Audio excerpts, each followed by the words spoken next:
they need us to help them stay. 戴上手套及护目镜，高大帅气的房产兄弟强纳森和朱尔又要出任务了。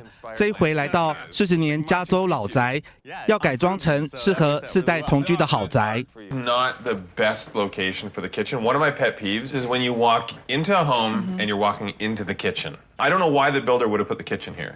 在短短5周内，花不到300万台币装修成本，将老宅从里到外彻底改造。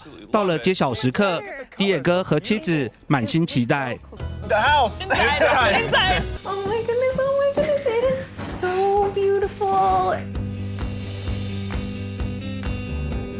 Love it. I love it. This is our house. This looks like something out of a dream. 超大厨房及餐厅，高质感的木质餐桌，还有大型的中岛桌、餐椅，完全符合4代同堂一起用餐的设计。 Thank you so much.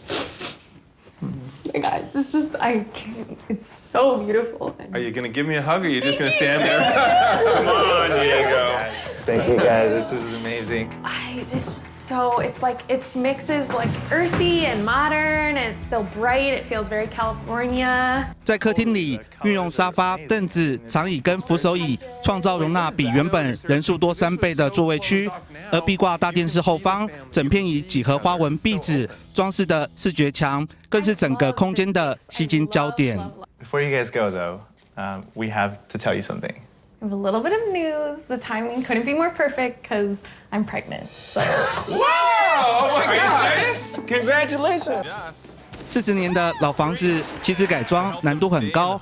房产兄弟再次出击，完成使命。想要知道更多住家翻修的好点子，每周五晚上10点，敬请锁定 TLC 旅游生活频道。记者黄少明基隆报道。